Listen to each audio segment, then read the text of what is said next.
Warhammer Online Age of Reckoning is, of course, a fantasy, massively multiplayer online role-playing game. It's based upon the Warhammer license from Games Workshop, this glorious license that Games Workshop has been working on for, almost 25 years. We've taken that glorious intellectual property that is Warhammer, we've applied the mythic wizardry to it, and those two things together is what Warhammer Online is going to be. When you're designing games, particularly when you're designing MMOs, you have to pick what your flavour and your theme is. Ours is a game that's all about war. It's about fighting. It's about survival. It's about picking up a weapon and counting for something. Therefore, when you look at the standard ways of putting a design together, certain ideas have to be challenged.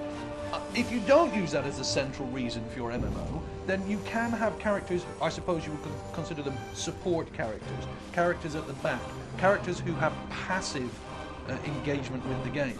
We don't have that. Ours is all about aggressive engagement. So we had to look at things like healing classes and buffing classes and say to ourselves, how can they play a relevant part in the game world?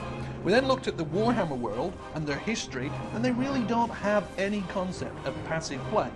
And so what we did is we combined our two necessities. So when we took healer classes, we wanted to make them aggressive, capable of doing damage, capable of standing up for themselves, but also capable of healing. We wanted to make sure that every single person can fight. And the sort of attitude we took was, a ton of barbarians have turned up into your village and they're going to burn it to the ground and slaughter every one of you. So if you don't pick up a weapon and you don't fight, then you will die. Once we decided that was the core of what we were doing, then all the design flows through that. And it's represented in every class we've done, and it's represented in every race we've done, and it's represented in all the imagery, the scenarios, everything. You will be an active participant. There are 6 factions that players can play in the game, and what we've generally been showing are orcs and dwarves, greenskins and dwarves. Been very exciting, very good. People have seen enough of those screenshots. They know that we've got the big brutish guys and the short midgets down pat. So this time we've been focusing on humans and chaos. If I take humans first, humans are there because even if you make a fantasy game, everyone really wants to play a human.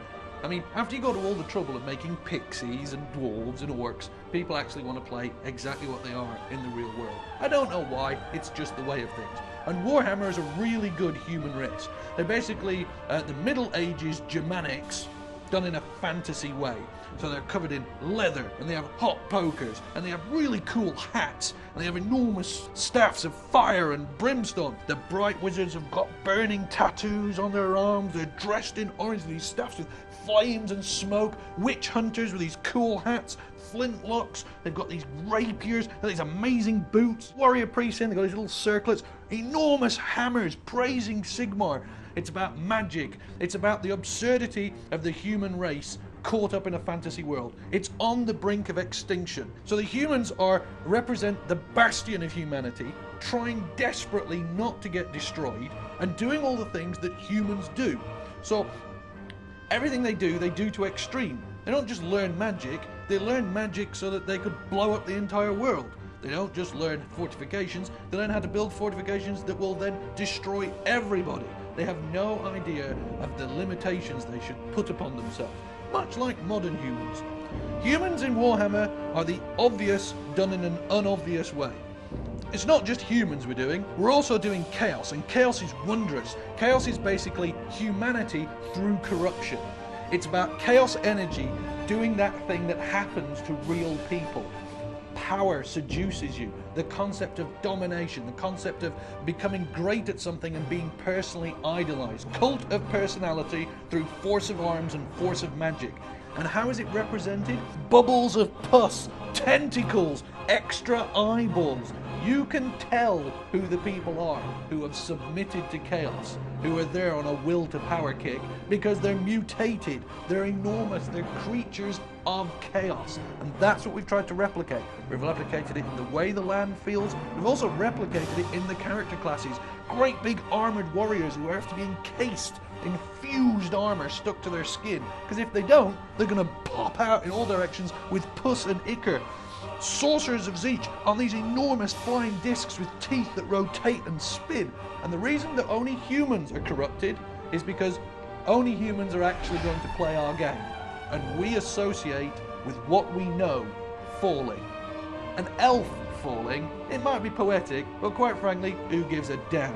A human falling, that's got emotion.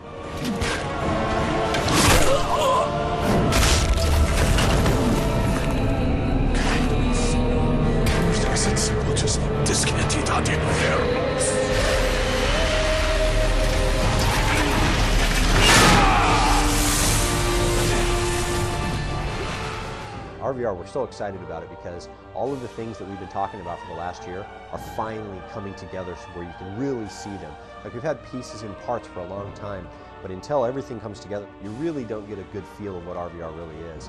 So it's things like collision, where the big guys can stand in a line in front of the little guys behind him and actually protect the healers and protect what's going on. It's things like truly implemented tactics that help not only yourself but your group and your side. It's things like dependencies between characters within groups, so that if you have one type of character in your group and he has certain abilities, and he's actually going to enhance you in other ways that you wouldn't get alone.